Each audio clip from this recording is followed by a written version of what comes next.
Good evening and welcome to tonight's episode. How are you tonight, Amanda and Andy? Yeah, I'm alright. Yeah, we're very full tonight. We've had a lovely tea, didn't we? Yeah. We had a lovely tea tonight, Clayton. Do you want Amanda to tell you about it? It was really quite an interesting tea, actually.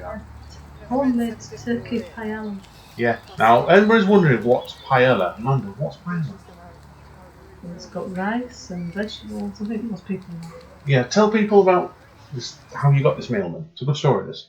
Yeah, it's a box I won from a company that does fresh ingredients, and then you follow the recipe to cook the meal. And we told you off mic, Clayton, before, didn't we, how expensive this was? It shows you. So, Amanda, tell people what it cost us if we bought this. It'd be £30 for 4 meals. Yeah, so we had £15 worth of food tonight, and it wasn't, if I'm honest, it was a lot of food, but I wouldn't have paid £15 for that, that's for sure. So. No, but if you were in a restaurant and you got charged £7.50 for it, I think I'd be happy with that. Yeah, definitely. So, what have you had for tongue out of mouth? What have you had for tea tonight, Colleen? Yeah, so I was just saying to you before doing the recording, because I was saying, let me just get that. And in the meantime, I was actually preparing notes for a meeting, because I tend to find that if I don't prepare notes, the idea just goes out of my head, because so many things are going on, so many points are being made that I can't think of the note at that time. So I had salad, which was like peppers and the bell peppers, because I don't really eat peppers because I can't really eat anything spicy. It just I think I get a tummy upset afterwards. Then I had beetroot because I like that. I also had and cucumbers, and I'm actually not recording outside because I had to do those notes, so I couldn't actually go out. I'm just going to ask you, you're not outside tonight, are you? So, no, definitely, I can tell that. Yeah, because everyone was backtracking last week. Where were you last week, Colleen? And just so people know. I was on the high street, so no, I find that if I say I like pasty, and I tell you the particular pasty the next day, I can't find it again. If I say I like latte, I tell you I can't find it runs out or something. So yeah, it's typical that one sometimes. I'm hesitant. I'm hesitant to say what pasty I've got, because in case I can't get it when I go to the place anymore because it's run out. It's typical. So I'm so like hesitant in saying, I had the particular pasty where I want to have the pasty. Oh yeah, no, I know what you mean. Like it's we got some cereal from Amanda last week from the cheap shop there. What was it I make, Amanda? It's called Crave. Yeah, Crave. It was like a Kellogg's thing, Crave, and it was going in the shop, Clean, 49p for a fair size box of it because it's out of date in like 2 weeks' time. Yeah. Right. I started took one look at it and said it won't last that long. Yeah. So what he did, Colleen, was she had it. I think you had it back for days, didn't you, Ben? Yeah. And I was in there, Colleen, yesterday, and I got some more bits and pieces, and I had to go in there again today because I was up that way. And it sold out today, so that shows you some things. What you say, it's like the kiss of death, isn't it? So you don't want to tempt fate sometimes. Yeah. You want to say it, you really want to say it, but you don't, because you really want to have that particular item or food when you go to the place the next time. That's why I'm so hesitant to completely. say. Because I was going to ask you, Colleen, then, up your way then, have you heard any talk yet of any of the restaurants opening up near your way next week? Yeah, well, I know that a friend said the pubs are opening on the 4th of July. Yeah. Why the 4th of July? Maybe I said it was Independence Day. But she said why? Because...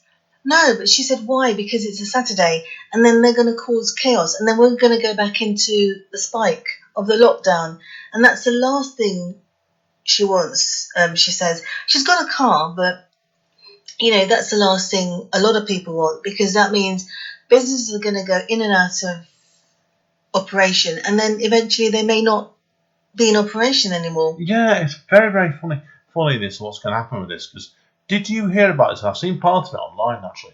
I don't think you've read this one, have you? The government have issued, and there's a formal statement coming tomorrow over this. I know there is, but where they've issued a 43-page document that all pubs and restaurants have to follow if they want to reopen from the 4th. Right. And the other funny, That's really difficult. the other bizarre one I've heard is on theatres. So obviously, and I don't know gig venue. I think this must apply to gig venues as well. I'm guessing is allowing some of these to open, but they're not allowed to put the theatres. They're allowed to put live theatre on.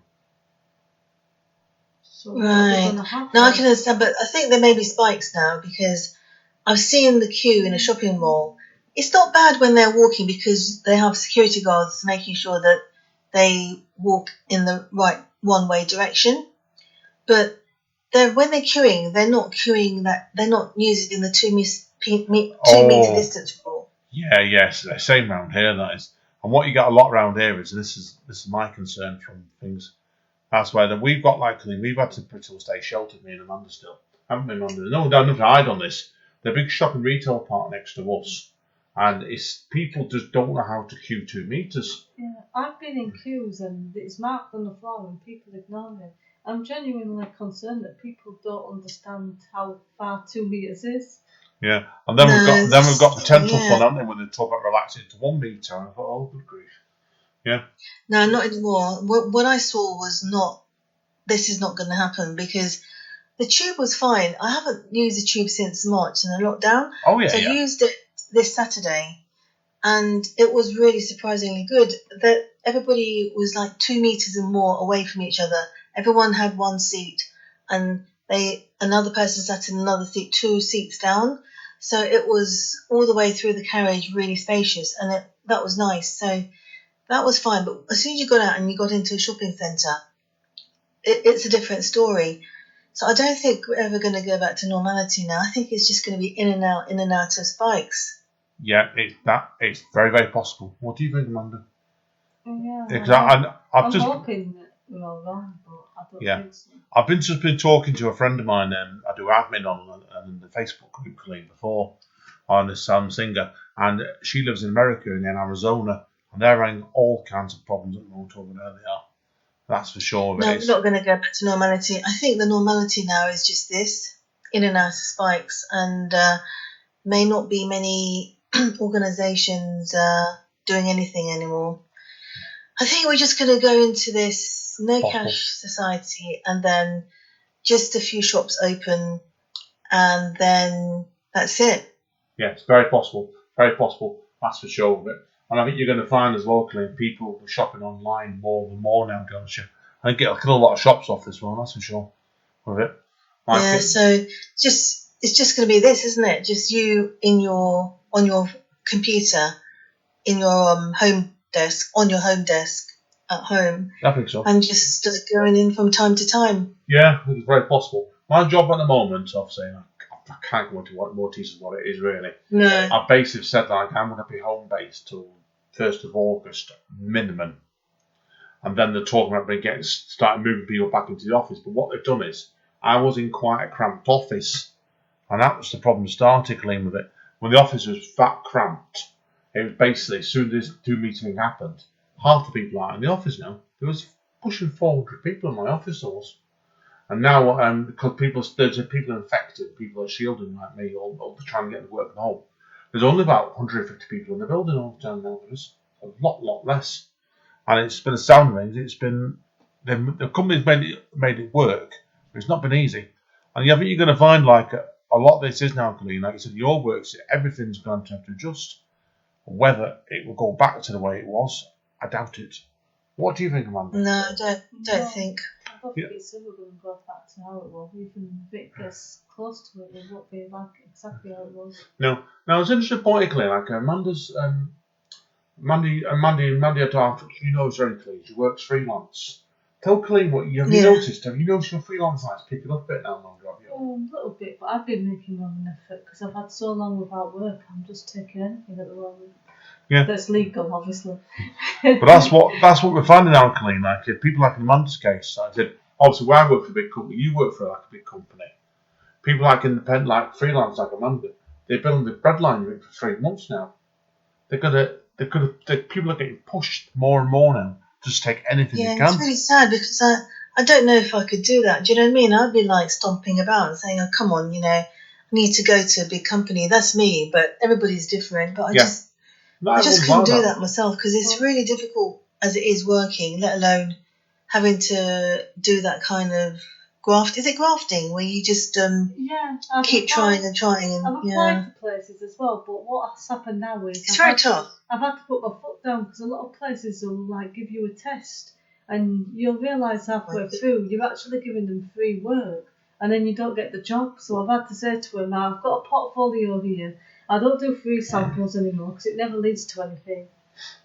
Yeah. And usually you don't hear back from them because they just wanted free work. I had one Colleen contact me on LinkedIn the other week actually, and it was very vague, Amanda, wasn't it? How they felt my skill set matched it. That's the one that had those 200 applicants. Yeah, and this company Colleen why don't you, because you've got one of these personalities that will just put your foot down and say, why don't you just approach the company and then they communicate to you rather than Amanda? Does that work? Because you have this personality that will give them no nonsense. No, I've just put my foot down and it just results in them not getting back to me. Like one said that there'd be a test and I said, is it paid or unpaid? Because it was actual what the work would be. So they'd be getting free work and they just didn't reply. So I just took that, it'd be unpaid then, and I don't want to say. Yeah, but the thing is, Colleen, you do find some companies actually will pay for testing. I mean, Amanda had one. Yeah, I've come across a couple, yeah. She had a couple come through, and unfortunately didn't get the job, but she got paid for doing the testing. And one of them got paid, what, £40, was it? Yeah, for about 3 hours work. Yeah, about 3 hours work in a week. Which would have been great if that would have led to permanent work, but I suppose nothing else, at least it's someone there. Even though it didn't lead to getting the job. I mean, it's just that's the situation we're at the moment, Colleen, with everything. So the full job market is predicted to completely change again. And obviously, like I said, it's you're getting like have you got the Frankie and Benny's up your way, the restaurants? Yeah, love. Yeah, that's the photo that I showed you last time. I sent to you via WhatsApp, I think. Yeah, Frankie and Benny's. Yeah, it's still unclear at the moment with them. And I'd love someone that's in Frankie Benny's to get in contact and tell them this is true. Like when they're due to reopen on the 4th, not at the moment. We don't know which one's reopening. We've got about 3 or 4 of them near us. And we just don't know which one's reopening because as soon as we can. I say, did you know, Colleen, we went on our first date, me and Amanda, years ago. The restaurant we went to was Frankie and Benny's. So we would somebody not too far away wanted to take me to a coffee shop for our first date. Yeah, and I got talked out of that. So, but like I said, Colleen, just a lot of it is in the moment till the prediction is in it. They reckon that we could end up with the highest unemployment rate since the 80s. And I read somewhere else saying it could be the highest in 100 years. You've got to be really careful when you go out because, like, you know, if you kind of like show that you've got expensive Nike, I don't know why they're buying these Nikes. If you've got like an expensive Nike, you'd be sure that someone else is probably going to want that too and just take it. Yeah, it's perfectly correct. Yeah, you've got to be a lot more careful. Just wear those shoes that you get from Primark. You know, if they take it. Or the one Amanda shops for £5 everything. Yeah, most of my clothes are from £5. Everything £5. Yeah, which explains itself, but it'll cost £5. That's why. Or she goes in the sale, Colleen. So yeah, I do agree. It's just very, very strange times at the moment, everybody. So sorry, we've been miserable tonight, guys and girls. Is that? No, tell you then, because you've just said that. I've been trying to get in this little word about LFC, Liverpool Football Club. They are the champions. Well done. They are the champions. Well done to them. Well done to Jurgen Klopp. Apparently, 4 years ago, he said we're going to be the champions, and he said he was working towards that. And at the time, the interviewer said, "Do you think you're going to be among one of the legends like Kenny Dalglish?" He's a great manager, good manager. He's not thinking of being a legend, but all he wants to do is just get on with the work starting tomorrow because he signed the contract the day before. Yeah. So he's going to start tomorrow and then just work on that rather than think about being a legend. But apparently he is now a legend. Oh, he will be. That's great. He's a great manager. His record was great, Colleen, before he came to Liverpool, so there's no complaints on my side of it. And he's a good boss. Indeed. So, unfortunately, Colleen, we're about to hit 15 minutes, so I'm going to cut off the Liverpool chat now. What a shame. I think, yes, I'm heartbroken over that, everybody. So. I'm just crying. I'm crying with deep crocodile tears. We'll be back, Colleen. Man City will win the league next year, I promise you. Right, guys. I promise you that. Right, guys, listen, 15 minutes ago. See you soon. Bye. Bye. Well, tune in